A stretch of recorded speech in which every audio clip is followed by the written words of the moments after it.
Cassian Rourke heard it before he saw it. Not a cry, not a plea, a stretch of silence. Then a short, dry, clipped crack. Then silence again, the kind of silence that has learned how not to break. He was around the brick wall before he had decided to move. The back lot of a 3-story laundry on the south side of Chicago, in Pilsen. The sky had not started to lighten yet. November cold in that city does not cut at the skin, it comes slowly, patiently, works its way through a coat and then settles in and does not leave. A motion light mounted above the rear door threw down a dull yellow glow that made everything look as though it had been old for a very long time. In the middle of the lot stood a woman past 50.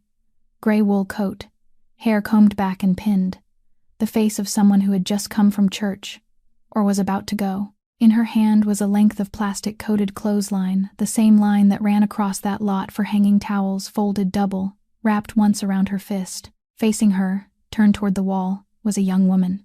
Both her hands were braced against the brick. Her head was down between her shoulders. She wore a pale blue waitress uniform, and the thin fabric across her back had been pulled crooked, dragged down on one side. Cassian saw that back from where he stood, red welts crossing over each other. New ones, still raw, raised into ridges, older ones gone dark, and beneath all of it, faded marks the color of skin itself, layered one over another, old enough that they could no longer be counted. That was not the record of a single morning. That was a language, and Cassian Rourke, who had spent the better part of 20 years reading the things people never say out loud, read it whole and instantly, from 6 paces away, and understood that from this moment forward, he was never going to be able to unread it. The woman was speaking. Her voice was level, not angry, the voice of someone delivering a lesson. You took my food and gave it to a stray. Who told you that you had anything to give? The line came up. The young woman did not cry out. Her shoulders lifted half an inch and came back down. That was the whole of it. Her right hand gripped the mortar seam between 2 bricks. All 5 fingers gone white, the only place on her body that gave away that she was feeling anything at all. Not crying out was not courage. Crying out only made it last longer. In the corner of the lot, behind a stack of plastic crates, a dog stood watching. Shepherd mix, gray-brown coat, matted into clumps, the left ear torn in a V-shape that Cassian would have recognized in any light, after any number of years. He had walked 43 alleys in that city looking for it. The dog was growling. Its throat worked in low, uneven pulses. Its legs shook. It did not come forward. It did not run, either. And the young woman heard that growl. She tilted her head toward it a few inches, only just enough, and said, very quietly, in the voice of someone offering comfort rather than someone receiving pain, "It's all right, easy now." She was not talking to herself. Then she saw him, not by turning her head. Her eyes stayed on the brick 4 inches from her face, but something shifted in the set of her shoulders so slight that a blink would have missed it. Not the flinch of a person in pain. It was the posture of someone caught in precisely the condition that her entire life had been organized around, making certain no one would ever catch her in. She did not turn. She did not speak. She simply waited in the way that had long since become entirely natural to her to see what came next. The woman raised her hand again. Put it down. Cassian's voice was not loud. It did not need to be. It was the voice that the hardest rooms in that city had shaped over the years, a voice that had never once required volume in order to be the last thing said in a room. The woman turned around, and in that moment, neither woman standing in that lot yet knew one thing: that the half-starved dog shivering in the corner was not a stray, that it had a name, that someone had walked 43 alleys through a Chicago winter to find it again, and that he had just stepped into the yard. If this story reached you tonight, leave a like, share it with someone you think needs to hear it, and subscribe to our channel, because stories like this only travel as far as the people who carry them. Delphine Whitfield held his gaze for the span of a single breath. Then she did what people like her had always done when they realized that the balance of power in the room had just changed hands. She didn't argue. She didn't ask who he was, how he had gotten in, or what right he had to stand in her yard at an hour when no one else on the entire block was awake. She simply opened her hand. The clothesline fell onto the concrete with a thin clatter, then lay still, curling into a lazy loop that looked as harmless as any ordinary household item forgotten in a backyard. She turned and walked toward the door. She didn't run. She moved at the pace of someone who had just remembered leaving a kettle on the stove. The metal door closed behind her, and Cassian heard the lock turn from the inside, clean and decisive. He understood at once that the sound of that lock wasn't the sound of fear. Frightened people had trembling hands. Frightened people closed doors at the wrong rhythm. She locked the door like someone putting merchandise into storage before the rain came. She locked it so she would have time to think. The dog moved before the sound of the lock had completely faded. Cassian turned back and caught only a glimpse of its mud-matted tail slipping through the gap between two sheets of corrugated metal at the far end of the yard, where several bricks had long ago fallen from the wall. It passed through easily, in the way only an animal that had carefully measured every escape route could. Then came the brief sound of claws scraping against asphalt, fading toward the railroad tracks before disappearing altogether. 3 weeks, 43 alleys, mornings spent standing in the cutting wind through Bridgeport and back of the yards, and in vacant lots, behind the old canning factory, asking every person who dug through garbage, every night watchman, and every shopkeeper opening before dawn whether they had seen a German Shepherd mix with a V-shaped tear in its left ear. It had taken him 3 weeks to reach this yard, and he had just seen the dog alive, only 9 steps away from him. Cassian Rourke stood in the middle of the yard, and he didn't give chase. He didn't think about it for long. That was what he would remember most clearly about that morning years later, that it hadn't felt like a choice at all. It felt more like discovering that his feet had already stopped before his mind had found the time to argue. The girl was still facing the wall. Then she moved, and everything about the way she moved told him that she had done this many times before. She didn't groan. She didn't reach behind herself to feel for the damage. She slipped her right hand over her shoulder, found the edge of the fabric with her fingertips, pulled it up, and straightened the seam neatly across her shoulder, all with one hand, and in less time than an ordinary person would need to fasten a coat button. Then she lowered her hand, brushed off both knees, and turned around. She was younger than he had expected, and she looked directly at him without shrinking away or lowering her eyes, and there wasn't a trace of anything he had prepared himself to receive in that gaze. No gratitude, no shame, only a swift and precise calculation, the kind made by someone adding up a bill they already knew they would have to pay. "You need to leave," she said. Her voice was ordinary. It didn't tremble or soften, and it didn't carry the tightness of someone who had just been crying. She spoke to him in exactly the tone a waitress might use to tell a customer that the kitchen had closed. "If you stay here, I'll be the one who pays for it tonight." Cassian didn't answer. He took the black wool coat from his shoulders and held it out to her. She looked at the coat. She didn't move. Her hands remained at her sides, and he noticed that they were closing ever so slightly, not quite becoming fists, only her fingers curling inward toward her palms like a door left partly closed. He didn't offer it again. He said nothing about the cold. He turned, placed the coat on a stack of blue plastic crates in the corner of the yard, and folded one edge so it wouldn't slip. Then he stepped back 3 paces. He stopped there. He didn't say anything else. She remained still for a very long time. The motion sensor light on the wall reached the end of its cycle and went dark, and in that brief stretch of darkness, he could still hear her breathing, steady and slow, deliberately held that way. Then she shifted 1 foot. The light came on again, and the yard returned to the same murky yellow glow. She looked at the coat resting on the stack of crates. She looked at it far longer than anyone needed to look at a coat. Brennan's restaurant stood at the corner of Halsted and 31st, and by noon it was always full, so crowded that people had to wait outside the glass doors, coats draped over their arms, peering inside with the expressions of those who knew they would be waiting for a long time.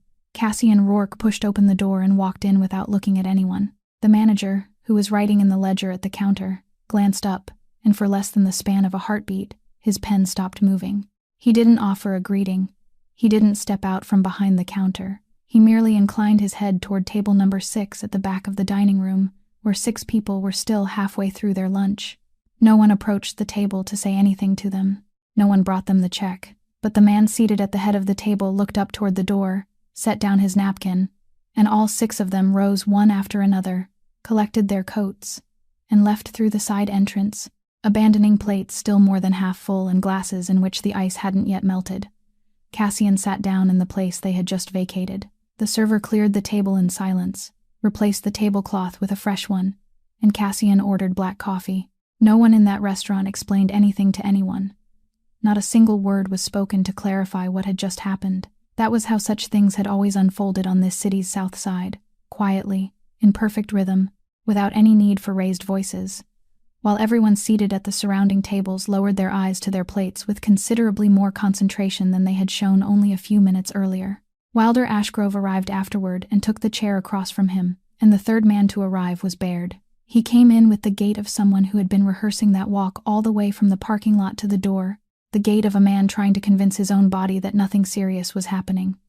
He sat down without being invited. He began talking about the weather, then about a delayed shipment at dock number 7, then about how everyone was struggling this season.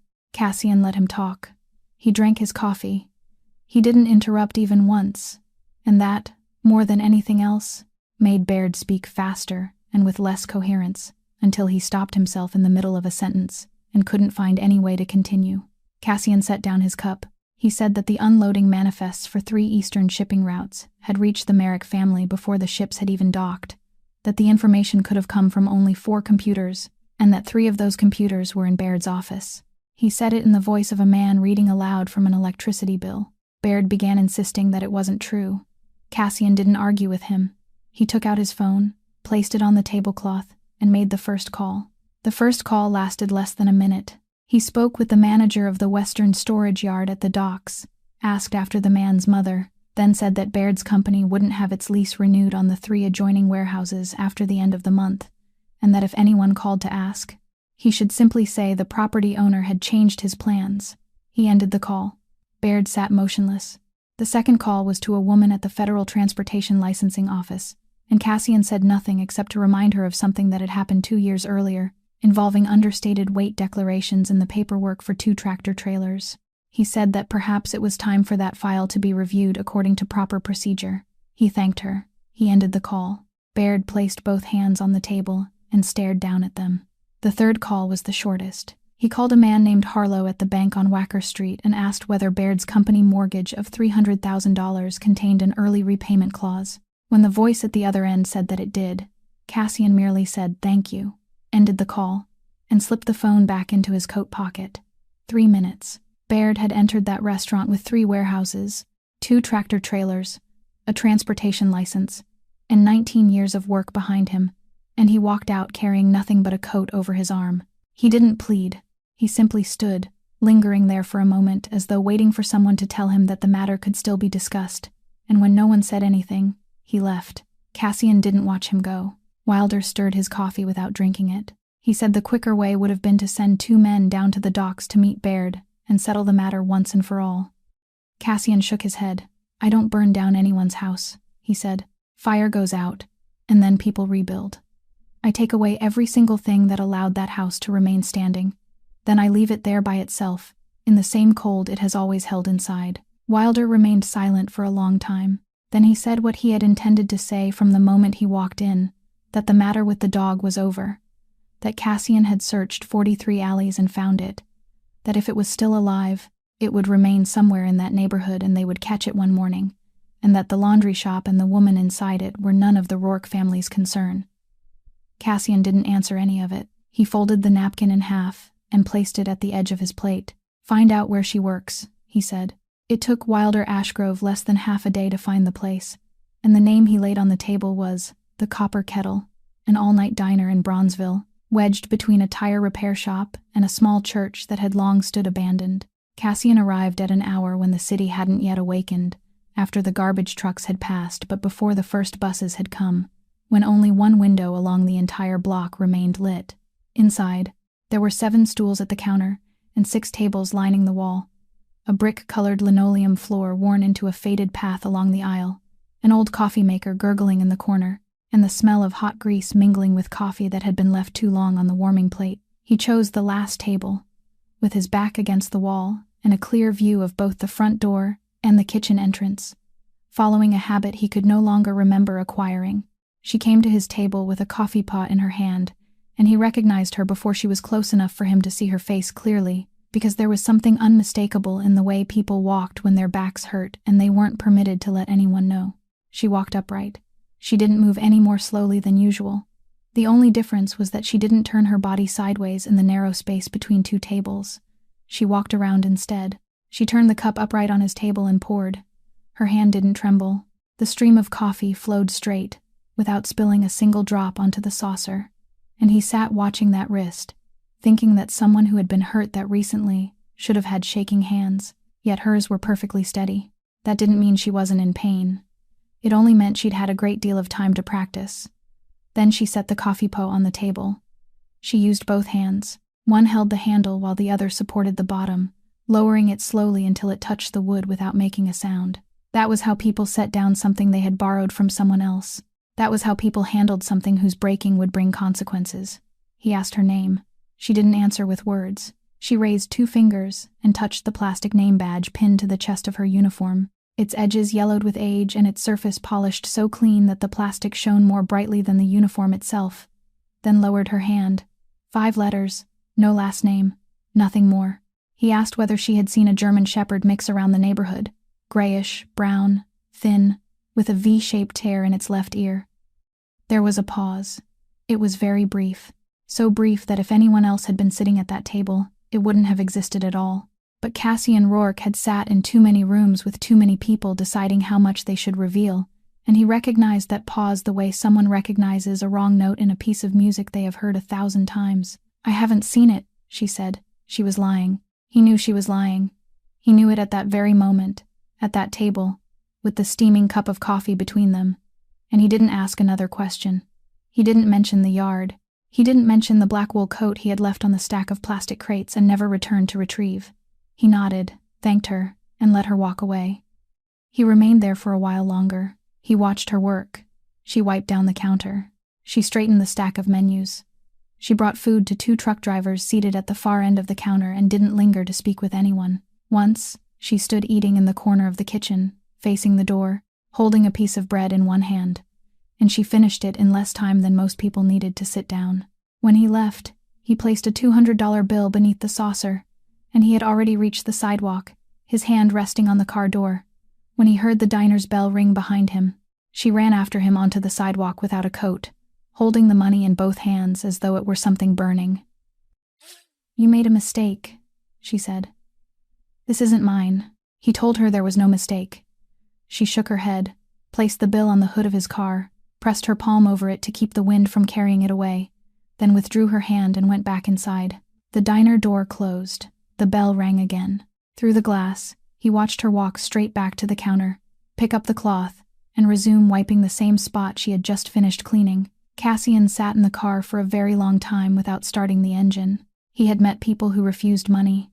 He had met those who refused out of pride, those who refused because they feared owing a debt, and those who refused the first time only to accept it the second. He knew every one of those expressions, and none of them matched what he had just witnessed. She wasn't proud. She wasn't calculating. She hadn't looked at the money as though it were something too large. She had looked at it as though it had been placed where it didn't belong. And that was when he understood, sitting alone in the dark car at the side of the road, that what he had just witnessed wasn't honesty. Honesty was knowing that something didn't belong to you. This was different. This was someone who had lived one particular kind of life for so long that she had arrived at one particular conclusion, and that conclusion was that nothing good in this world could ever belong to her. It wasn't that she believed she didn't deserve it. It went deeper than that. She had simply stopped including herself among the people to whom good things could happen. He started the engine. The $200 bill was still lying on the hood, and when the car began to move, it slid down onto the street and remained there. He returned to the diner on the nights that followed, and instead of sitting at the last table, he took a seat at the counter, where he could see the entire room reflected in the glass partition around the kitchen, and by the 3rd night, he had begun to notice table number 7. Table number 7 stood beside the window, 2 steps from the entrance, in a place where anyone sitting there could see the entire sidewalk out front and the stretch of street running west.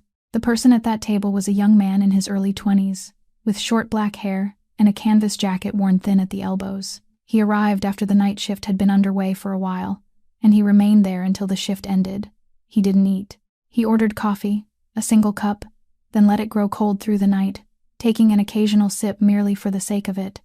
He didn't bring his phone to the table. He didn't read anything. He simply sat there, and whenever the diner door opened, his eyes lifted before the bell even rang, then lowered again when he saw that the person coming in was only a truck driver or some drunken stranger who had wandered into the wrong place. On the 4th night, Cassian counted. The young man looked up 11 times. He wasn't watching the door. He was watching her. By the 5th night, Cassian sent a message to Wilder Ashgrove and told him to have someone investigate the face, adding that if they uncovered any connection to the Merrick family, they weren't to touch him inside the diner. Wilder replied that he would have an answer before morning. The answer came sooner than that. Wilder called back while it was still dark, and there was something in his voice that belonged to a man who didn't know where to begin. He said the young man's name was Tobias Sandoval, that he was 23 years old, lived with his grandmother and younger sister in Pilsen, had no criminal record, no debts, and no ties to anyone on the city's northwest side. Then Wilder told him the one thing that left Cassian silent on the other end of the line for a long while. Tobias Sandoval was a prep cook at that very diner. His shift ended just as the night shift began. Cassian ended the call and sat gazing through the kitchen partition at the back of a young man sitting before a cup of stone-cold coffee at table number 7. Dressed in his ordinary clothes after removing his apron and finishing the work he had been paid to do hours earlier, he waited until she carried a tray into the kitchen. Then he rose, walked over to table number 7, and sat down in the chair across from Tobias. Tobias knew who he was. It showed on his face immediately, and with it came something else Cassian hadn't expected. Because the first thing to appear in the young man's expression wasn't fear. Tobias glanced quickly toward the kitchen door before looking at Cassian. He checked to make sure she was out of sight before he thought about protecting himself.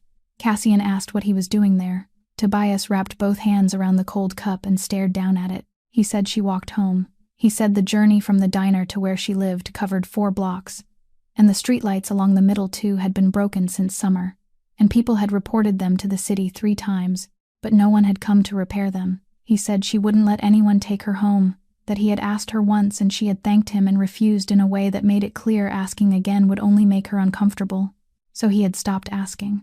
He said he stayed behind instead. He waited for her to close the diner, then followed her from a block away, on the opposite side of the street, until she turned into the final alley, and he saw the light above the back door come on. Only then did he go home. Cassian asked how long he had been doing it. Tobias counted backward through 2 winters and 1 summer, then said it had been about 2 years. Cassian asked whether she knew. Tobias shook his head. He said she walked on one side of the street while he walked on the other, and she had never once looked back. There wasn't a trace of hurt in his voice when he said it. He sounded as though he were reporting a technical detail from a job that had long since become familiar. Then he lifted his head, and for the first time in their entire conversation, he looked directly into Cassian Rourke's face. "I know what's happening to her," he said. "I don't know everything, but I know enough that I can't sleep." He paused and slowly turned the cup in a circle on the tabletop. "I can't save her," he said. "All I can do is sit here."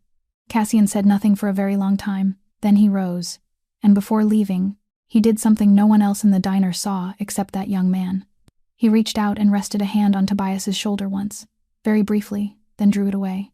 He returned to his seat at the counter.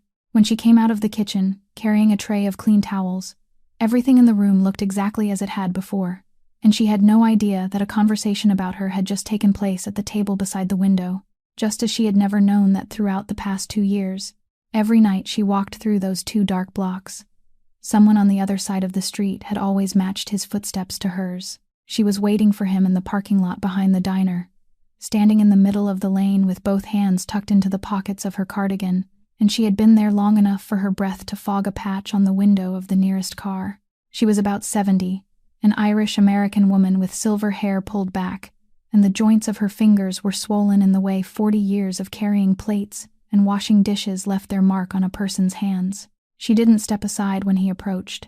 She didn't retreat when he stopped 2 paces away. She merely looked him over once from head to toe, with the gaze of someone who had spent too many years behind a counter and had learned how to read a man before he had time to order. "I don't know who you are," she said, "and I don't intend to ask. At my age, knowing more doesn't do much good." He told her his name. She nodded as though it were a piece of information she would never have any use for.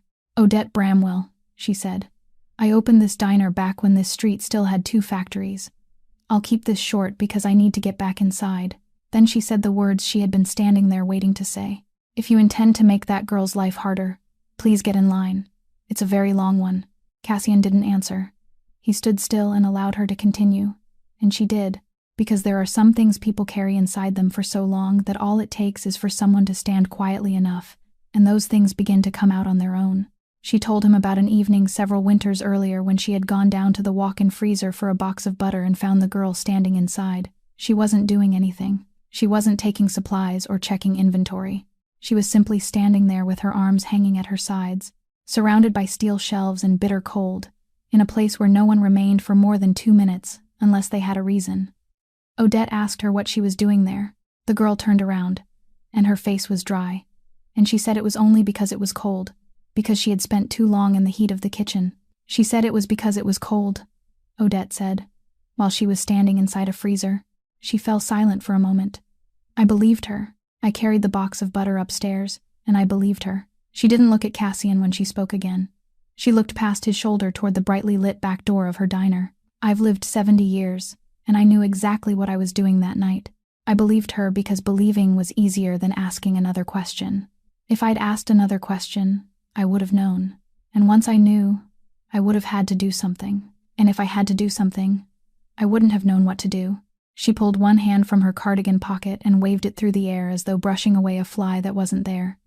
You see, people think things like that happen because someone evil is responsible. That's not it. They happen because a crowd of decent people are standing nearby, and every one of them chooses the answer that is easiest to hear. She went on to say that the girl had worked there for 4 years, had never missed a shift, had never been late once, and cleaned the counter more thoroughly than necessary. She told him that once she had offered to let the girl wear a spare cardigan from the employee locker, and the following morning it had been washed, folded into a perfect square, and returned to the exact place where she had found it. She told him that the girl never sat down to eat. Then she mentioned the dog. She said that for the past several nights, a thin, gray dog, with its bones showing, had been lingering in the yard behind the diner near the garbage cans. It wouldn't allow anyone to come near. It only stood at the edge of the darkness, then vanished whenever someone stepped outside. She said she had told Tobias not to chase it away. Cassian was about to say something when she changed the subject, and what she said next made him stop. There's one thing I want you to know, and after that, you can think whatever you like, she said. Every month, that girl puts all of her tip money into an envelope. Not part of it, all of it. She looked at him.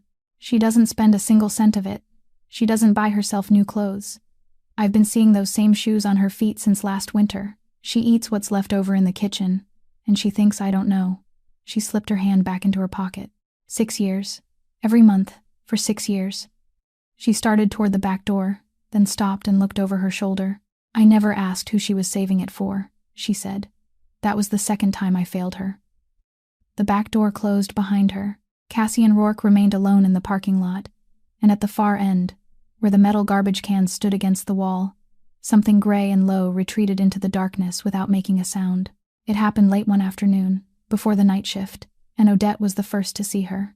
She was taking the chairs down in preparation for opening when she noticed the girl standing on the sidewalk beneath the awning, with a canvas bag over one shoulder and a coat draped across one arm. She stood there without coming inside, as though she were waiting to be certain of something before pushing open the door.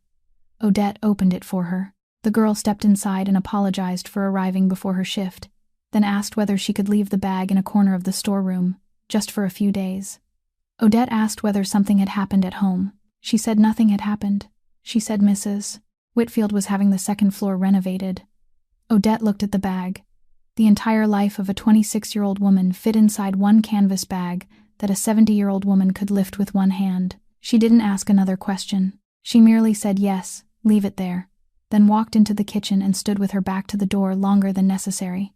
Cassian arrived at the diner after darkness had completely fallen. He saw the bag in the corner of the storeroom as he passed the kitchen door, and he saw her trying to lift it onto a high shelf, bracing it from below with her knee because she couldn't raise her arms very high.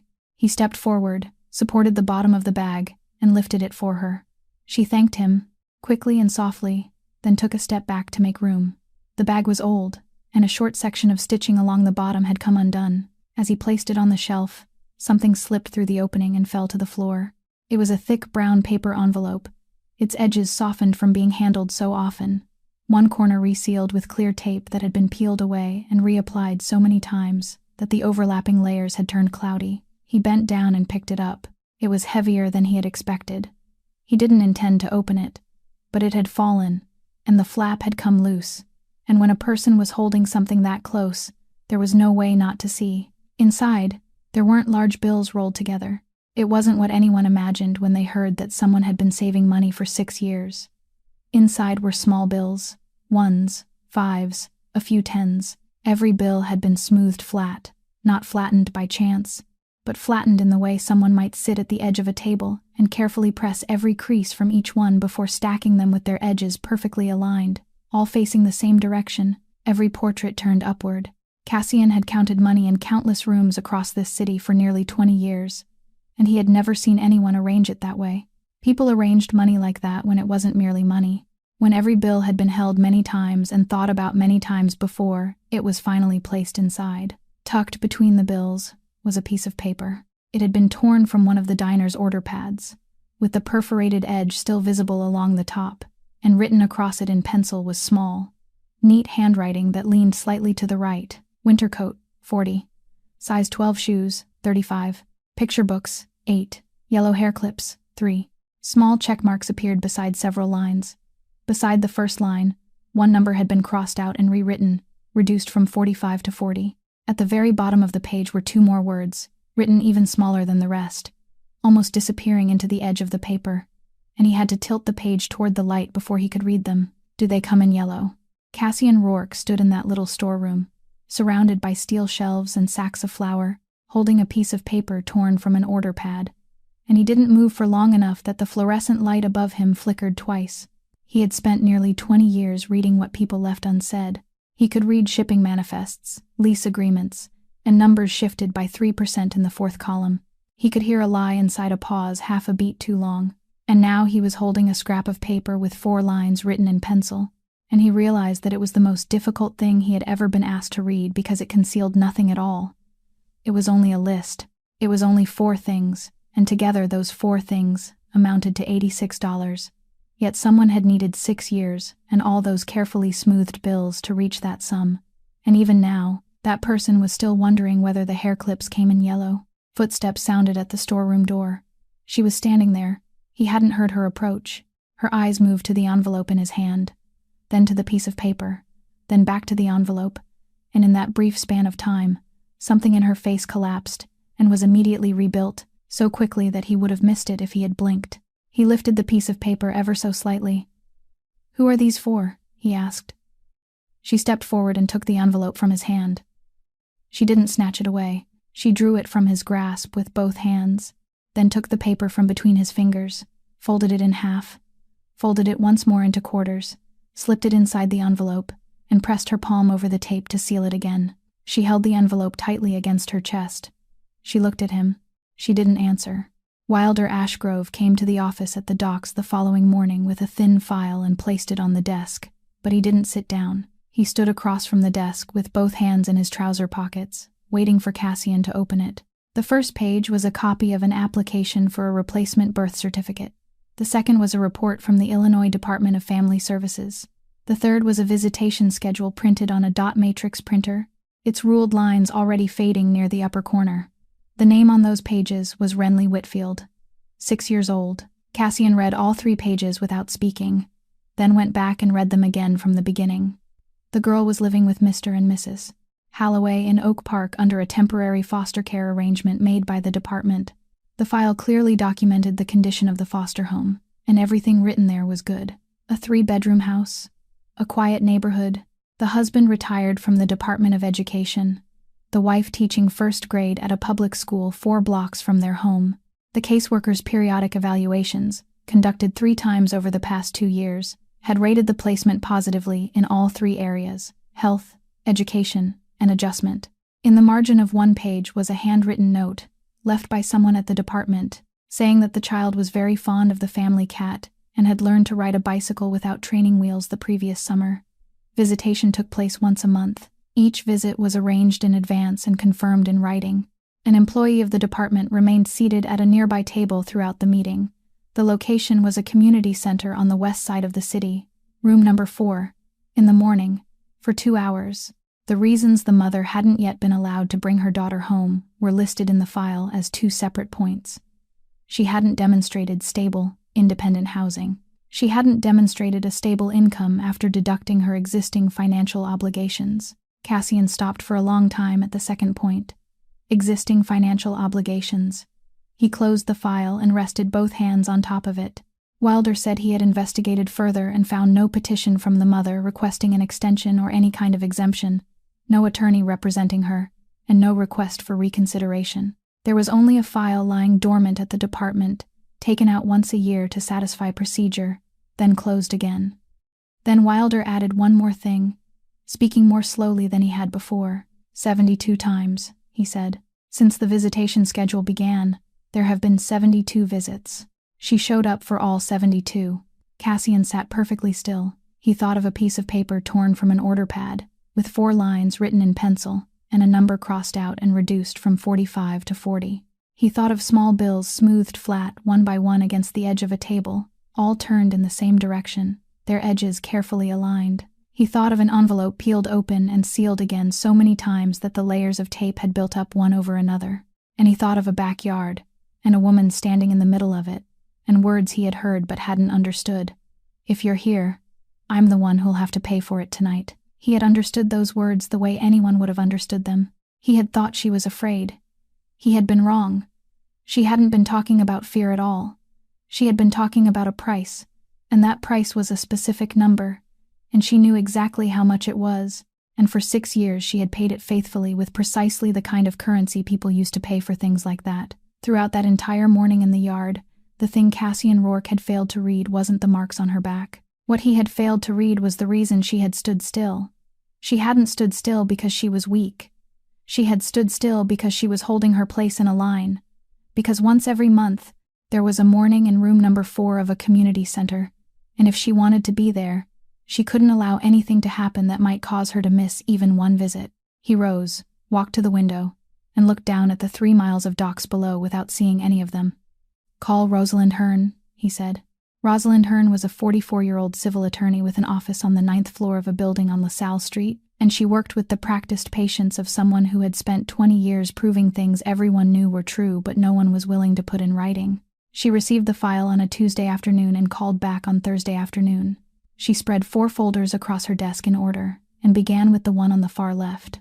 The first contained the hospital bills.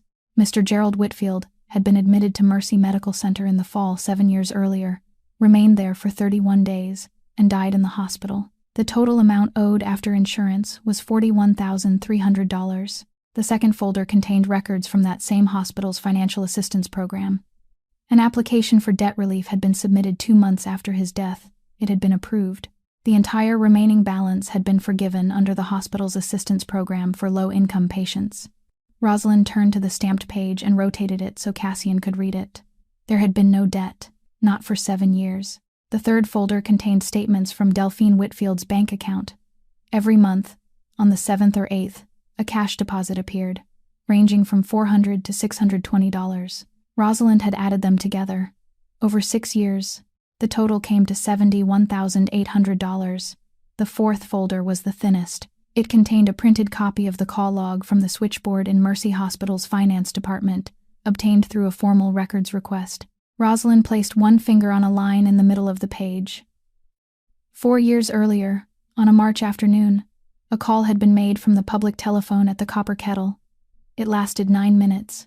The entry in the duty log stated that the caller had asked about the remaining hospital balance for a patient named Gerald Whitfield. The employee on duty had checked the account and explained that the file had been closed and there was no remaining balance. Rosalind said she had found the employee who had been working that day. The woman still worked there. She remembered the call because the caller had asked the same question 3 times, phrasing it differently each time, and on the final attempt had asked whether there might be another debt listed under someone else's name. Cassian folded his hands on the desk.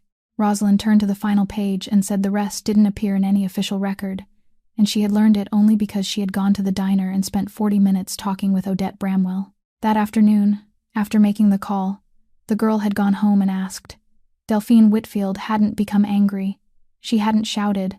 She hadn't denied it.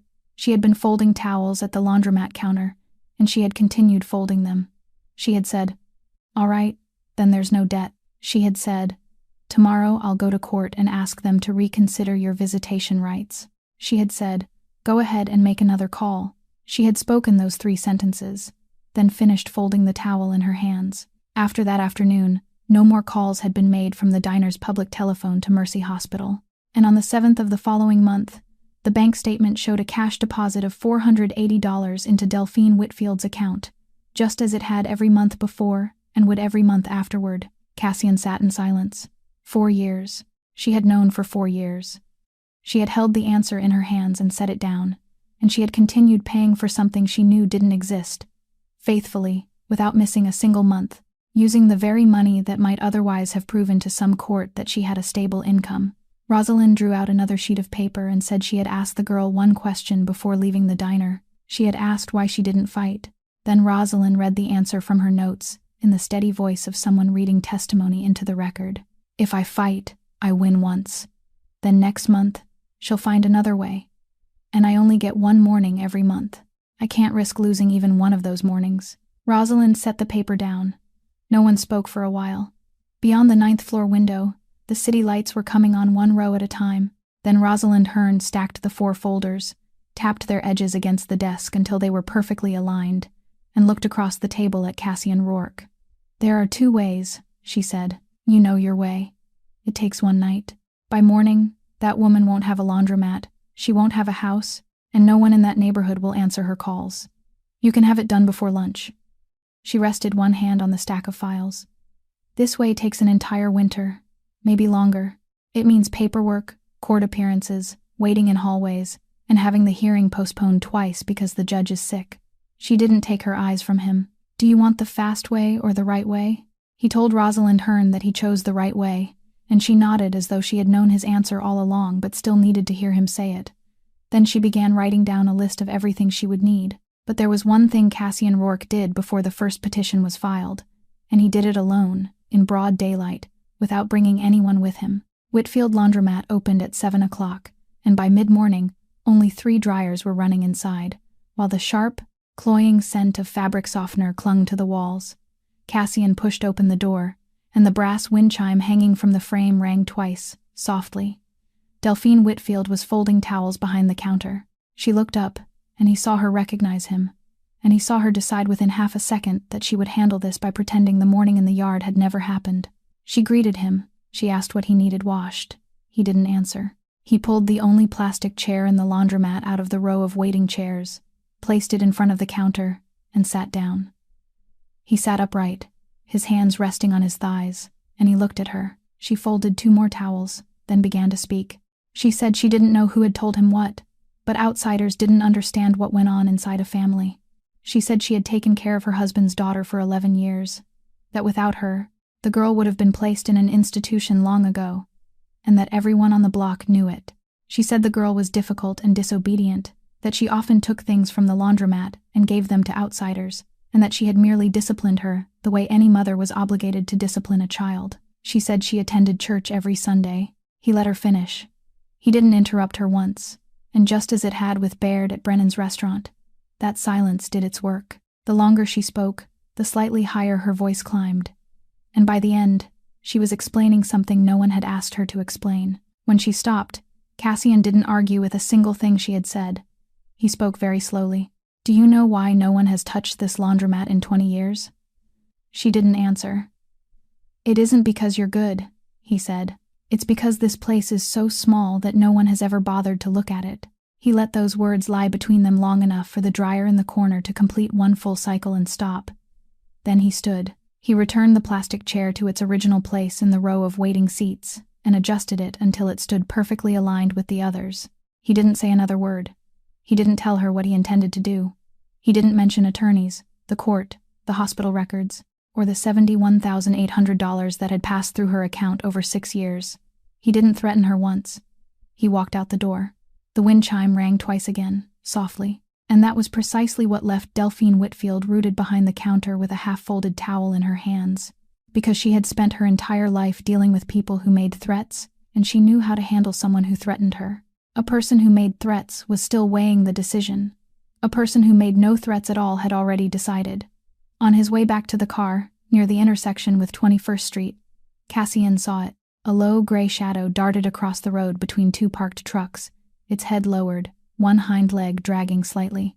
He stopped in the middle of the sidewalk. The dog slipped into the narrow gap between 2 buildings and disappeared before he could take even one step toward it. For the next 3 days, everything at Whitfield Laundromat continued as usual. Mrs. Delphine opened at 7 o'clock. On Saturday morning, she wrapped a loaf of bread for her neighbor at number 42, just as she always did. On Sunday, she attended church and sat in the fourth pew on the left. Then, on Monday afternoon, a car pulled up outside the laundromat. It was a cream-colored sedan, an older model but meticulously maintained, so clean that the laundromat sign was reflected across its hood. It drew close to the curb. The engine went silent, and it remained there for quite some time before anyone stepped out. The driver stayed inside. The rear door opened. The person who emerged was a woman. She wore cream, the same shade as the car, with a coat that fell to the middle of her calves, and no jewelry except a pair of small earrings. She paused on the sidewalk, lifted her gaze to the faded sign above the door, and studied it longer than anyone needed to read the 4 words written there. Then she pushed open the door and stepped inside, and the brass wind chime hanging from the frame rang twice, softly.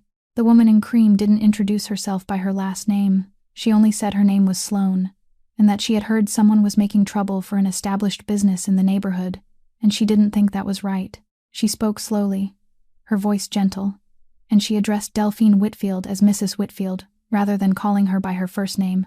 And in the 20 years Delphine had stood behind that counter, it was the first time anyone dressed like that had spoken to her in such a manner.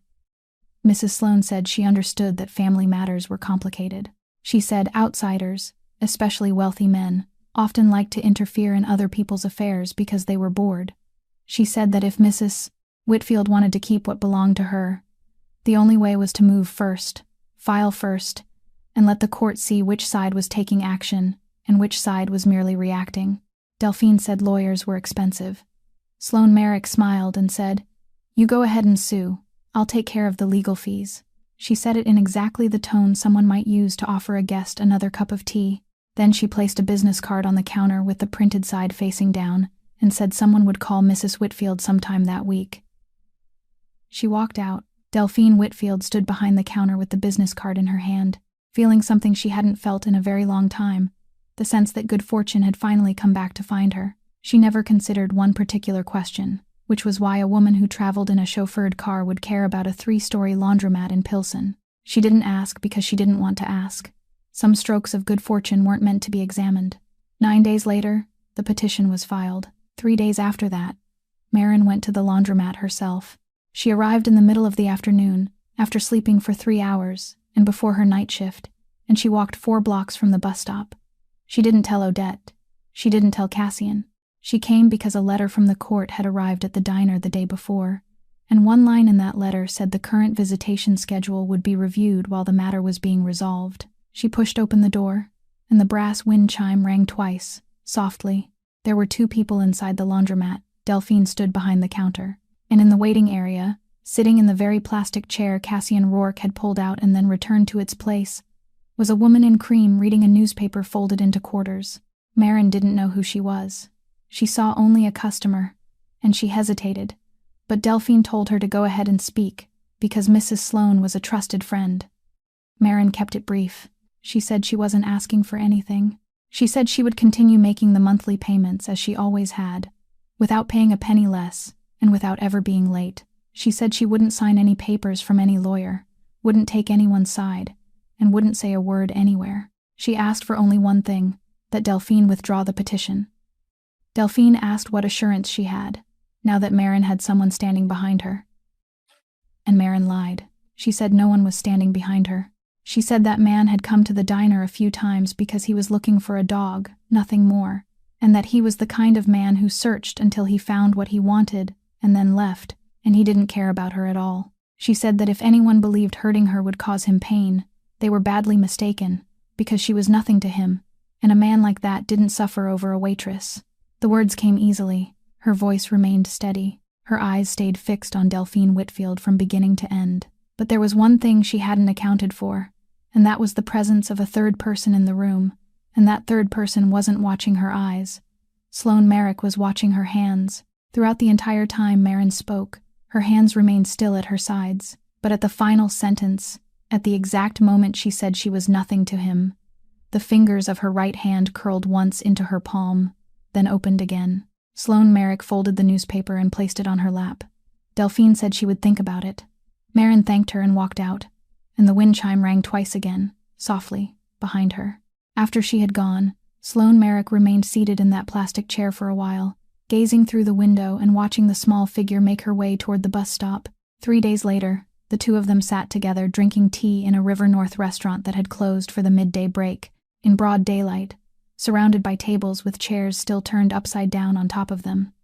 Neither person had entered with anyone else, but across the street, 2 cars were parked one behind the other, and at the far end of the block on this side, 3 men stood smoking cigarettes that none of them ever finished, and both people seated inside the restaurant knew the exact number.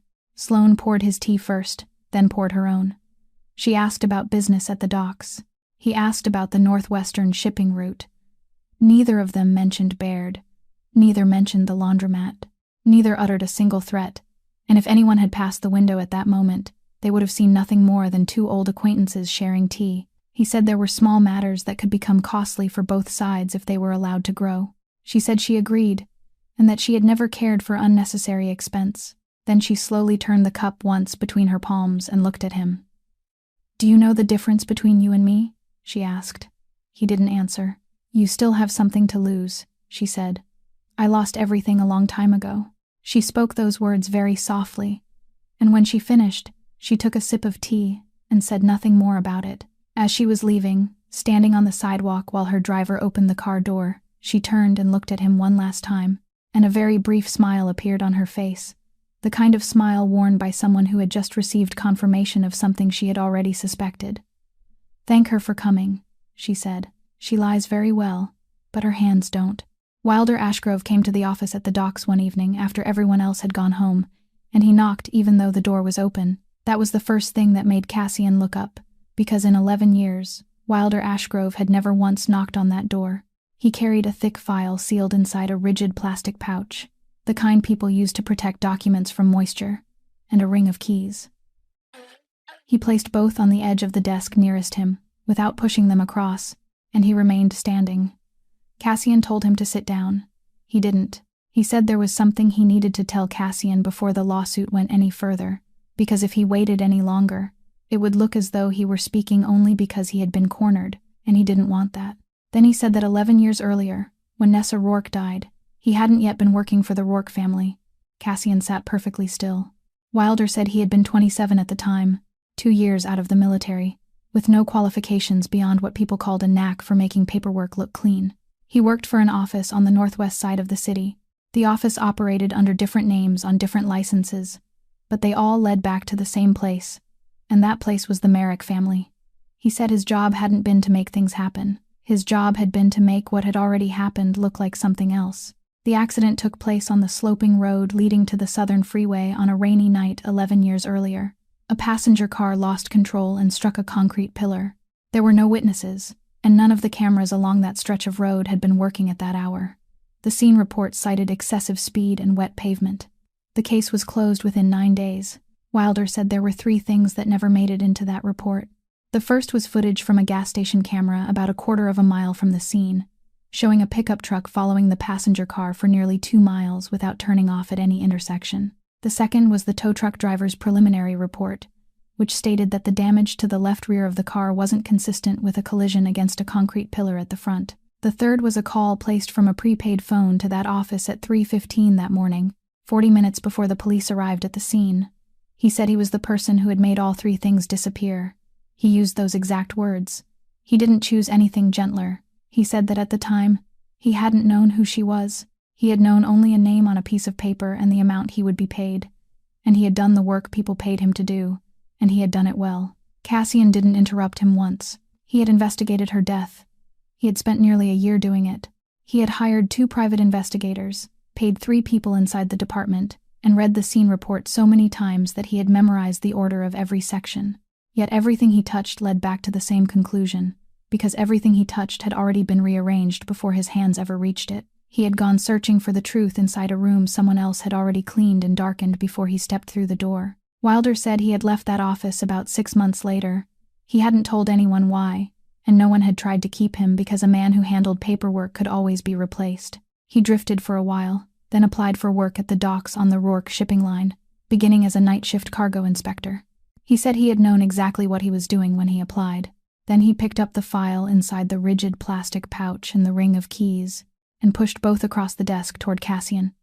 "This is everything I erased," he said. "The originals are gone. But I kept copies. I've kept them for 11 years. He pointed to the ring of keys. "These are for the storage facility on Cermak Street, Unit 31. There's more inside, not just her case. There are 14 other files from work I did for them over 2.5 years. There are dates, the names of the people who signed, and her name appears in 4 different places." He drew his hand back and let both arms hang at his sides. "I didn't bring this here to bargain for anything. I'm not asking for anything. Do whatever you want." For the first time in the entire conversation, he looked Cassian Rourke directly in the eyes. "But I'm not going anywhere. I ran out of places to go a long time ago." There was a battery-powered clock hanging on the wall of that office, and the ticking of its second hand could be heard. It completed many circles before either man spoke. Cassian stood. He walked around the desk. Wilder didn't step back, raise his hands, or make any movement a man might make when preparing to absorb a blow. He simply stood there and waited, in the manner of someone who had been waiting for 11 years and had considered every possible outcome long ago. Cassian picked up the ring of keys and slipped it into his coat pocket. Then he took the file, placed it inside the right-hand drawer of his desk, and locked it. "You stay," he said. Wilder didn't understand at first. It showed on his face. "You stay," Cassian repeated. "You do your job. You come with me every day, and you live with it." He returned to his side of the desk. "You think I'm forgiving you," he said. "I'm not. The other way, you'd be finished in 3 minutes. This way, you have the rest of your life." The phone rang at the end of the night shift, while the sky beyond the windows of the dock office was still dark and the water below remained black. No name appeared with the number. Cassian answered and said nothing first. "You still have something to lose," Sloane Merrick said. "I told you that before." He remained silent. "There's a treaty," she said. "It stood for 20 years. No one lays a hand on anyone else's family. I've honored it. I'm honoring it right now." She paused for a moment. "I'm not touching your family. She isn't your family." She let those words lie in the silence. "You tell me, what is she?" It was a question Cassian Rourke hadn't once dared ask himself in all the weeks that had passed, and she knew it. And the reason she had waited until this moment to ask was precisely because she knew. He didn't answer her. He hung up, took his coat, and left. In the parking lot behind the Copper Kettle, about an hour earlier, a dog had barked. It wasn't a threatening bark. It was the short, urgent kind that came again and again, the sound an animal made when it saw something it didn't understand and wanted someone to come outside and look. Odette heard it. She was turning something in a skillet, and she thought it was the stray cat near the dumpster again. By the time she wiped her hands and went outside, the parking lot was empty, and there was no sound left out there. Warehouse 19 stood at the end of Torrance Avenue, part of a row of old warehouses the Merrick family had leased from a bankrupt freight company, and it was the only building in the row whose rolling door was still intact. Cassian arrived with Wilder Ashgrove and 3 other men. He sent 2 around to the rear entrance and left one by the driveway. There were 4 men inside. It happened quickly, the way such things always did when one side had planned ahead and the other was merely sitting there waiting for the shift to end. The first man rose from his chair and didn't make it 2 steps. The second ran toward the iron staircase leading to the mezzanine, and Wilder caught him on the 3rd step. The third did nothing at all. He simply raised both hands and sat down on the floor when ordered. The fourth made it through the rear door, where 2 men were already waiting. The entire thing took less than a minute and a half, and when it was over, the warehouse was so quiet that they could hear water dripping from somewhere on the sheet metal roof. Cassian walked down the aisle between 2 rows of storage racks toward the room at the far end. A small space once used for tools, with an iron door and a sliding bolt on the outside. The bolt had been pushed open. He stopped. Wilder stopped behind him. The door stood open by about 8 inches, and through the gap came the yellow glow of an exposed light bulb. He pushed the door. She was standing right there, 1 step from the entrance. She stood straight, her arms lowered at her sides, facing outward. In her right hand was a metal brace about 8 inches long, bent at one end, the kind used to reinforce the corner of a storage rack, and fastened to a steel frame with screws. On the floor, beneath the base of the rack in the corner, 2 screws lay loose beside a long gouge in the paint. She had done it herself. No one knew how long it had taken her. But from inside that room, She had pushed open the bolt on the other side by working the bent metal brace through the narrow gap between the door and its frame. The door had already been opened before he arrived. She could have left. Beyond it were the rear entrance, the driveway, and 3 dark blocks leading to the main road where the night buses ran. She hadn't left. She stood there, 1 step from the door, and waited. Cassian couldn't speak. She looked at him, and when she spoke, her voice was hoarse but perfectly clear. "I got myself out," she said. She lowered the metal brace. "But I waited for you, because I knew you would come." In the 26 years Maren Whitfield had lived, she had never once said those words about anyone. She hadn't said them when she stood inside a refrigerated storage room and someone came down to ask what she was doing there. She hadn't said them during the 4 years she walked through 2 blocks of broken streetlights every night. She hadn't said them through 72 mornings spent in room 4 of a community center with a department employee seated at the table beside her. She said them for the first time in her life, at the entrance of a warehouse at the end of Torrance Avenue, and she said them to a man she had known for less than 2 months. Cassian removed his coat. This time, he didn't ask. He placed it around her shoulders, and she let him. They started walking out. When they reached the middle of the aisle between the storage racks, she stopped. He turned and saw that she was trembling. It wasn't a faint tremor. Both her shoulders shook in waves, her jaw was clenched, and the hand still holding the metal brace gripped it so tightly that her knuckles had turned white. He asked whether she was afraid. She shook her head. She shook it hard, twice. "No," she said. She drew in a breath and held it for a moment before letting it out. "I'm angry." She lifted her face and looked at him, and there was something in her eyes he had never seen before. Something entirely new, something finding its own way out of a place that had been sealed shut for a very long time. "All my life, I was never allowed to be angry," she said. "I don't know what to do with it." He found the dog again one morning 4 days later. Not in Pilsen, but in an alley behind a row of old warehouses on Archer Street, nearly 2 miles from where he had last seen it. He didn't chase it. He had learned long ago that no animal ran from a man who remained still. He sat down on the concrete step outside the rear entrance of a shuttered printing shop, placed a container of food about 10 feet away, and stayed there all morning until the sun rose above the roof of the building across the alley. Rook approached in stages. He stopped many times. Near the end of the morning, he finally ate, and when he was finished, he didn't leave. He lay down about an arm's length from Cassian, rested his chin on his front paws, and watched him through the cloudy eyes of an animal that had grown far older than the age written on his papers. Cassian reached out, and Rook allowed him to touch him. Something was wrapped around the dog's left hind leg, just above the ankle joint. It had been there so long that it had hardened into a solid mass, caked with mud and machine oil, darkened until it was almost black. Cassian cut it away with the small knife in his pocket, working slowly, 1 layer at a time. Beneath it was a healed gash drawn into a white scar, with no sign of infection. What he had cut away was nothing more than a piece of cloth. He held it in his hand for a while and turned it over, noticing that it was wool and had probably once been gray. He thought nothing more of it. He crumpled it up, intending to throw it into the trash can at the end of the alley, but for some reason he couldn't explain. He slipped it into his coat pocket instead. He took the dog to the veterinarian on Halsted Street, then brought him back to the converted apartment on the 2nd floor of the warehouse by the docks, where Maren was staying temporarily. She saw the dog from the top of the stairs. She stopped. Rook looked up. There was no cry, and neither of them ran toward the other. The dog simply walked forward, slowly, then stopped in front of her and leaned one shoulder against her leg, surrendering his weight to her in the way dogs did, only with something they knew for certain wouldn't move away. She sat down on the top step, rested one hand on the back of his neck, and said nothing. That evening, the weather turned colder, and she went into the kitchen to heat some water. She was still wearing the sweater and the old scarf she had worn since leaving the diner. Cassian stood in the kitchen doorway holding 2 cups. She removed the scarf and draped it over the back of a chair. The scarf was gray, loosely woven from wool, old and worn, with fringe at both ends. Along its lower edge, about 1/3 of the way from the left end, a piece was missing. It wasn't torn. It wasn't frayed. It had been cut. Someone had cut a piece from that scarf with something that wasn't very sharp, working in haste and leaving behind a jagged edge and several loose, untreated strands of wool. Cassian set both cups on the table. He reached into his coat pocket. He took out the piece of cloth he had cut from the dog's leg that morning, the piece he had crumpled up but hadn't thrown away, and unfolded it. smoothing it flat against the kitchen table with his palm.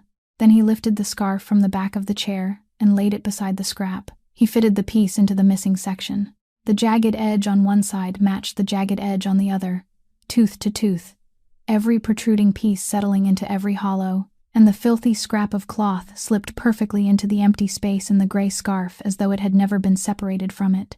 There was no sound in the kitchen except the water beginning to boil. She stood on the other side of the table and stared down. He saw her realize that he understood, saw her begin to say something, and then stop, and saw her raise one hand and brace it against the edge of the table. She spoke very softly. She told him that about 3 weeks before the night in the back lot, she had finished her shift and walked toward the docks to avoid the stretch of street where the lights were broken, and she had found Rook lying in the vacant lot between 2 warehouses. His hind leg was torn open. He wouldn't let her come near him. She sat some distance away from him for more than an hour. She said she had cut the scarf with the small scissors she kept in her apron pocket, the scissors she used for cutting thread, and that she had to cut 4 times before the wool finally gave way. Then she said the words that were hardest for her to say. "After I bandaged him, I let him go," she said. "I couldn't take him home." She looked down at her hands resting on the edge of the table. "If I had taken him home, he wouldn't have been there by that evening. So I chased him away. I stood there and chased him until he finally agreed to leave." Rook lay in the kitchen doorway, his chin resting on his front paws, his eyes open and fixed on the 2 of them. 3 weeks after that night, a dog so thin his bones showed through his skin had appeared in the back lot of a laundromat in Pilsen, almost 4 miles from the place where his leg had been bandaged. In the very lot Maren walked into every morning after her night shift. He hadn't wandered to her. He had gone looking for her. He didn't sleep that night. He drove back to his converted warehouse south of the docks, the place with concrete floors, 4 bare walls, and a single chair, and went straight downstairs to where 3 cardboard boxes sat against the wall. Boxes he hadn't opened once since someone had cleared out Nessa's apartment and brought them there. The first box held clothes, the second held books, a broken desk lamp, and several picture frames turned face down. The third was the lightest, and inside it were documents, bills, a stack of unsent postcards, and, at the very bottom, 3 cheap hardcover notebooks of the kind sold in drugstores. He took out the one on top and sat on the floor with his back against the box. His sister's handwriting was small and rounded, slanting slightly backward, and she had a habit of writing the date in the upper left corner of each page, then often forgetting to do it on the page that followed. She wrote down things no one else would think to record. The name of a song she heard on the radio while waiting at a red light, a place near work that made good sandwiches, the amount she owed the plumber, with a note beside it saying he had charged less than his estimate and she must remember to recommend him to other people. He turned the page. He had been 23 when she died, and she had been 22. He had never read these notebooks. He had brought them here and set them down, and for 11 years he had left them there because throughout those 11 years, he had always believed he would read them someday when he was ready, and that day had never come. The third notebook was the last one she had used. Only about a third of it had been filled. He turned to the final page that contained any writing. The date in the upper left corner was from a day in November, 11 years earlier. 13 days before that rainy night on the sloping road leading to the Southern Freeway. There were 4 lines on the page, only 4 lines, and beneath them was blank paper, and beyond that were pages that had never been used. Took in a little girl's dog at the bus stop on Halsted Street. The girl said his name was Rook. She also said she was all right. She was lying, and I didn't know what to do. I'll go back and look for her tomorrow. Cassian Rourke sat on the concrete floor with the notebook open across his lap, and he didn't move. He read those 4 lines again. Then he read them once more. Then he turned to the next page to make certain there was nothing else. But that page was blank, and the one after it was blank as well, and every remaining page in the notebook was blank. On the second line, beneath the name Rook, the ink was pressed more deeply into the paper where she had underlined the name twice. The dog lay at the far end of the room near the door, where he had remained since being brought home.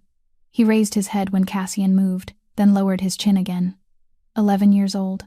The veterinarian on Halsted Street had given him that number the previous afternoon, and Cassian had heard it without giving it any thought. He closed the notebook and sat for a very long time in that empty warehouse. He thought of a morning in a backyard in Pilsen, when he had stood at one end of the yard and watched a young woman turn her face toward the wall, and from 6 paces away he had read the language written across her back, believing he was the first person who had ever truly seen her. He hadn't been the first. Someone had seen her 11 years before him. At a bus stop on Halsted Street, on a November day, a 22-year-old woman had stopped, asked a question, listened to the answer, and known at once that it wasn't true. She had taken the dog. That was what she could do at the time. She had left the rest for tomorrow. But she never had that tomorrow. Her tomorrow had been stolen from her on a sloping road in the rain, 13 days later, by people whose names it had taken him 11 years to learn. Cassian raised a hand to his face and held it there for a while. Then he stood. He carried the notebook upstairs and placed it on the table beneath the lamp, opened to that page, and stood looking at it for a little longer. The dog followed him up the stairs and lay down beside the leg of the table. Cassian bent and rested a hand on his head. "You found your way home," he said. Then he turned off the light. The following morning, he arrived at the Copper Kettle just as the night shift was ending, and he didn't bring the notebook because some things weren't his to give away. He sat at the counter, finished a cup of coffee, and watched her complete the final tasks of her shift. When she passed him with a stack of menus in her hands, he called her name. She stopped. He said nothing about the notebook. He said nothing about the bus stop on Halsted Street, or a November day 11 years earlier, or 4 lines written in ballpoint ink with a name underlined twice. He only told her that the hearing would be scheduled sometime that month, that Rosalind Hearn had filed all the necessary documents, that between now and then, she wouldn't have to walk those 2 blocks anymore, and that he would be there for every meeting where she needed someone to sit beside her. She looked at him for longer than necessary. Then she nodded and continued toward the counter. The deposition took place in a conference room on the 9th floor of a building on LaSalle Street, with a recorder running, a stenographer present, and Delphine Whitfield's attorney seated to her left, a young man in a gray suit whose fees were being paid by the Merrick side and who, by the middle of the session, had stopped taking notes altogether. Rosalind Hearn proceeded through each item in order, and she went slowly. She asked about Mercy Hospital's financial assistance records. She asked about the $71,800 that had passed through the account in cash over 6 years, deposited on the 7th or 8th day of every month. She asked about the petition to reconsider the visitation schedule and who had paid to have it filed. By the 4th item, she placed on the table a copy of the deed to the 3-story house on 21st Street, registered in Gerald Whitfield's name, along with the will he had drawn up 2 months before his death, which clearly stated that the house belonged to his biological daughter. Rosalind asked why, in 11 years, the sole heir had never seen that document. Delphine Whitfield said she had been keeping it for her. Rosalind asked on whose instructions she had been keeping it. A long silence settled over the conference room. The young attorney put down his pen. Delphine looked at her hands resting on the tabletop. And in that moment, the expression she had worn behind the laundromat counter for 20 years slipped from her face, and what remained beneath it was a very tired woman of 51. "He told me to keep it," she said. Rosalind asked who he was. "Gerald," she said. "My husband, 3 weeks before he died." She said he had called her into his hospital room and told her to hide the deed and the will somewhere, never let the girl know what rights she had to the house, and never let her learn that the hospital bill had been forgiven. Rosalind asked why. Delphine looked up at the ceiling for a moment, then lowered her eyes again. He said that was the only way she wouldn't leave. She continued, and as she spoke, her voice grew steadier, with the flat composure of someone who had repeated the story inside her own mind far too many times. He said if the girl knew she had a house, money, and rights of her own, she would leave the very next day. He said he couldn't bear the thought of it.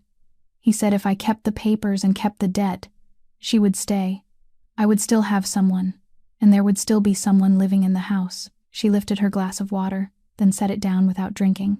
"I did what he told me," she said. "I did what he told me, and then I did more." No one in the room said anything. The recorder continued running. The stenographer finished typing the final line, then let her hands fall still. Marin wasn't present at that deposition.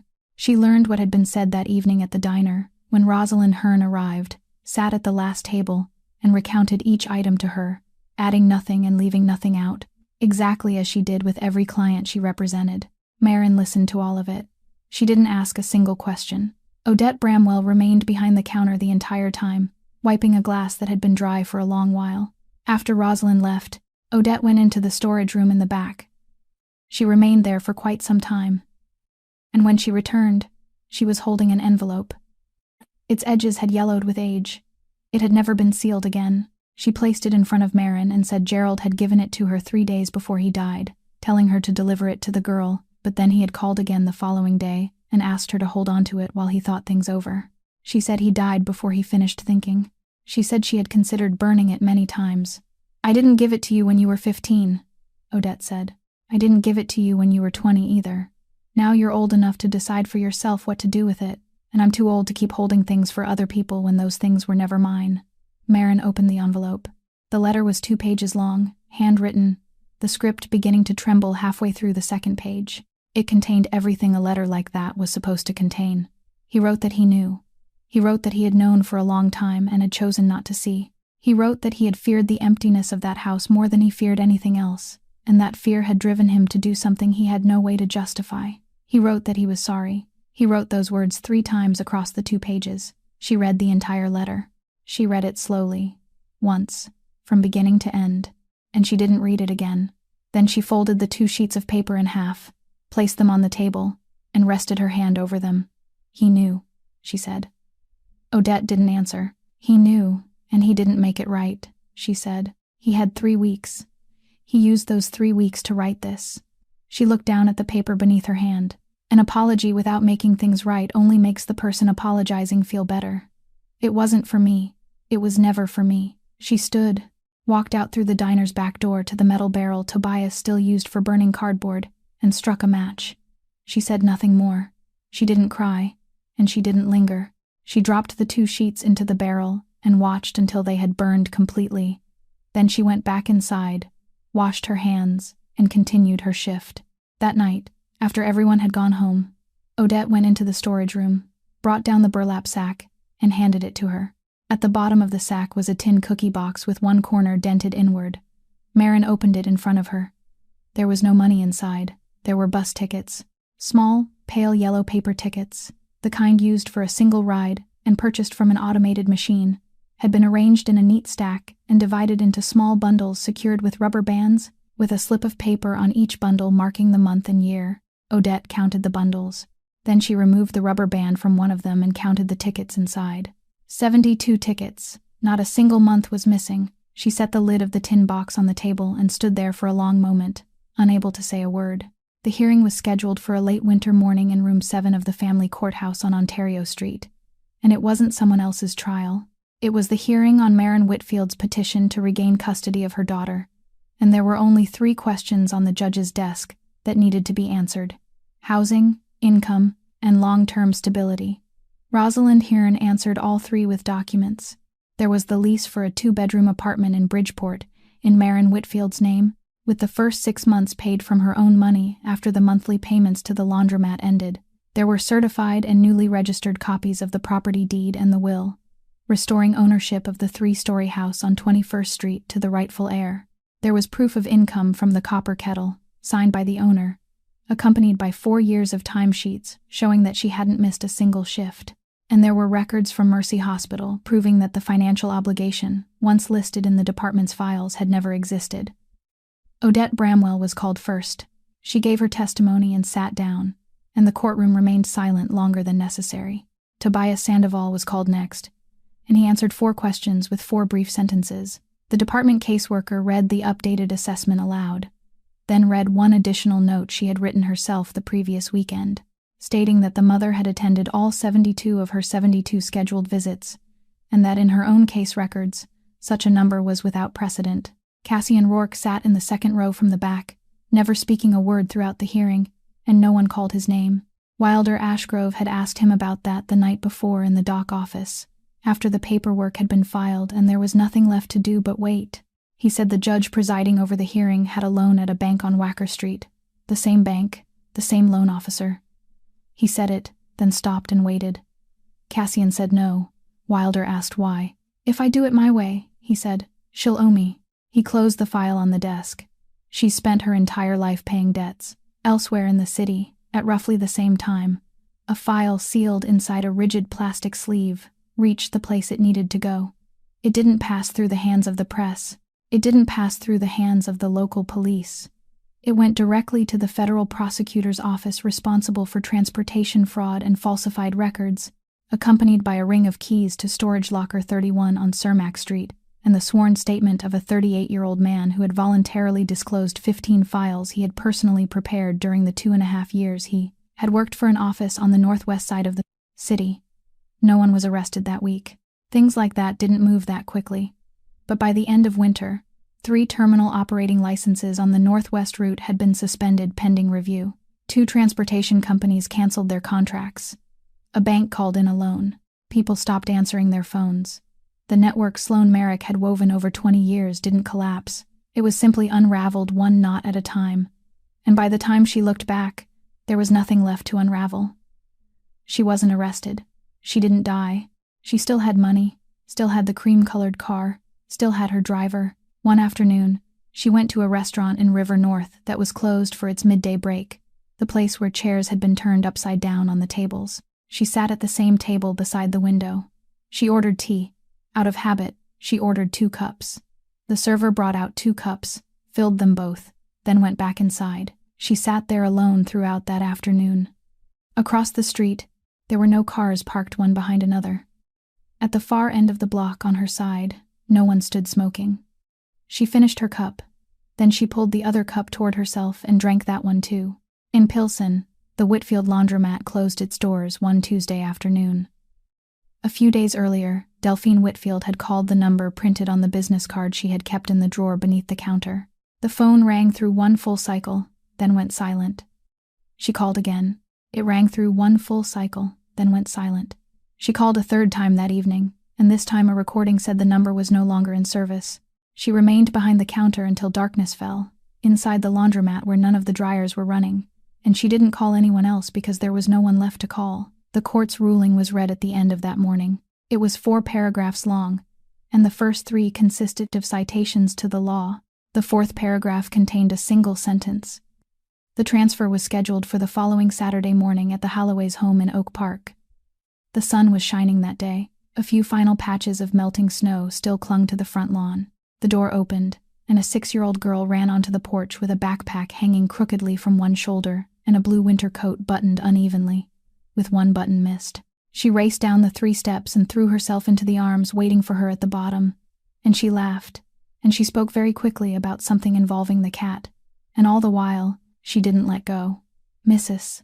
Halloway stood in the doorway with a paper bag of cookies she had prepared for the trip, wiping her eyes with the back of her hand as she smiled. On the sidewalk beside the car parked at the curb, an old gray dog stood waiting, and when the girl saw him, she cried out with delight, and the first thing she asked was whether she could give him a name. Her mother told her that the dog already had one. Rosalind Hearn found it while reviewing the entire file for archiving, and she found it only because she was the kind of person who couldn't tolerate 2 pieces of paper saying 2 different things about the same matter. On the promissory note Marin had signed that year, her date of birth was listed as a day in February. On the copy of her original birth certificate obtained from the State Department of Health, her date of birth was September 19th, 7 months apart, just enough to turn a 17-year-old into an 18-year-old on paper, and just enough to make a signature on a promise to repay a debt legally valid. Rosalind remembered the first time she sat with her at the last table in the diner, when she asked for her date of birth to fill out a form, and Marin had paused for exactly 1 beat before answering. Rosalind had written it down without giving it any thought. People paused like that when they were tired. She handed the 2 documents to Marin and didn't say a word. She simply placed them side by side. Marin stared at the 2 dates for quite a long time. Then she said Mrs. Delphine had told her the old birth certificate had been lost during a move, that she had gotten a replacement for her, and that Marin should remember the date on the new document so she wouldn't become confused. She said that every year, she remembered that February date exactly. She said nothing more about it. She folded the 2 documents, slipped them into the plastic folder Rosalind had given her, and went into the kitchen to finish her work. Cassian didn't tell her he knew.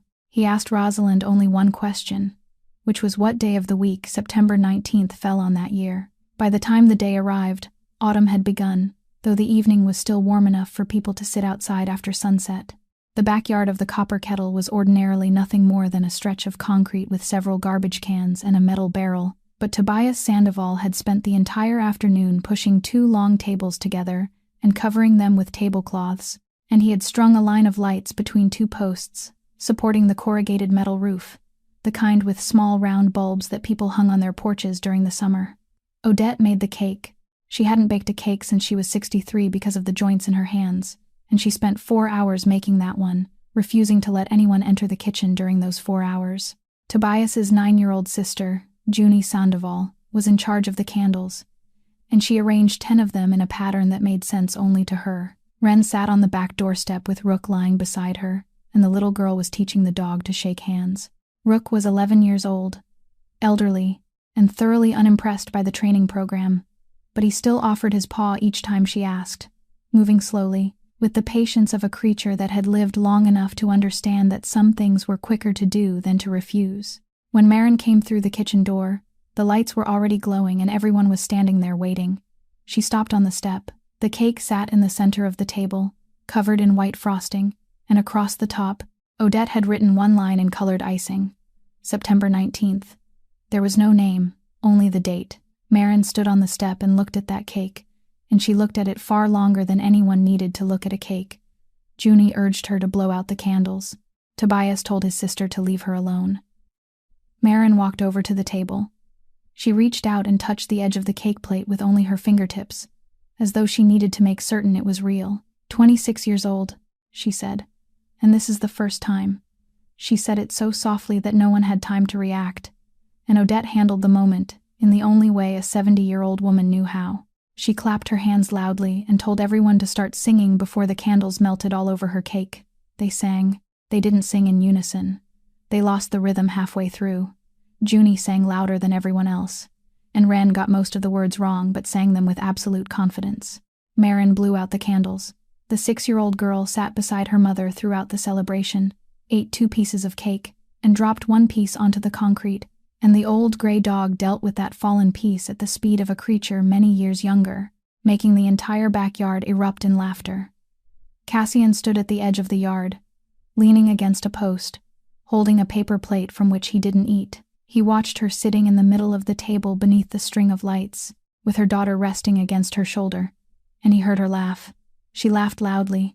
It was a long, genuine, unrestrained laugh in the middle of a concrete yard behind an all-night diner in Bronzeville, and in her 26 years of life, it was perhaps the first time she had ever done so without raising a hand to cover her mouth. It happened on a late autumn morning in the kitchen of the Copper Kettle, before daylight, after the night shift had ended and the front door had been locked, when only 2 people remained behind to wait for the first batch of bread in the oven. Cassian sat on a stool beside the steel table, talking about the ventilation system. He said the exhaust fan in the ceiling had been running for 22 years and was beginning to make noise, that if they left it through the winter, it would fail during the coldest spell, and that replacing the entire unit would be expensive, but once it was done, it would be done.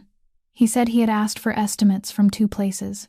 He said that if they were going to do it, they should do it during the final week of the month, when the diner would close for 2 nights for a thorough cleaning. She stood across the steel table, wiping her hands on her apron, and she listened. Then he stopped. He looked down at the tabletop for a moment before continuing, and his voice didn't change. It was still the same voice he had used while talking about the exhaust fan. "I once told you I was looking for a dog," he said. He raised his eyes to hers. "What I should have said was that I didn't know what was missing from my life until I saw you kneeling in a puddle, talking to a creature no one wanted."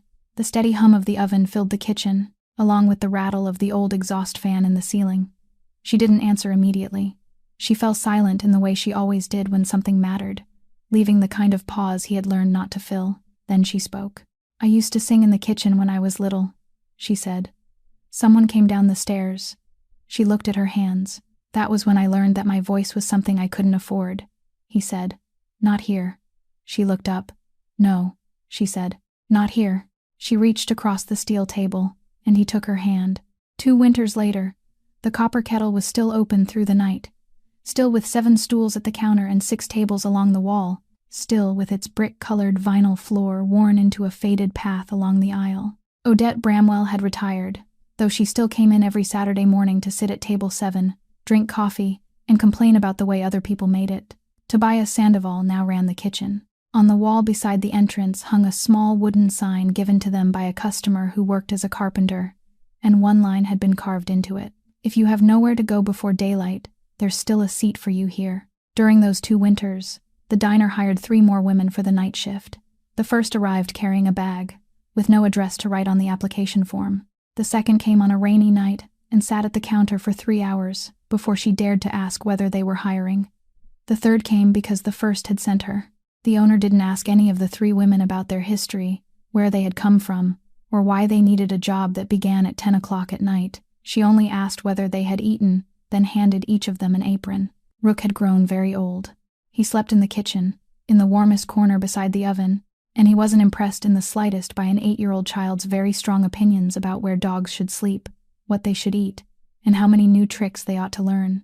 He handled those opinions with the same patient authority he had used to handle everything else in his life. He lay still and waited for them to pass. Early one summer morning, Cassian Rourke stood at the upstairs window of the apartment behind the diner and looked down at the concrete yard below. She was sitting on the back doorstep with her legs stretched out, holding a cup of coffee in one hand, while the gray dog lay with his chin resting across her ankle. The little girl was running in circles around the yard with a plastic hoop. Marin leaned back against one of the posts supporting the corrugated metal roof.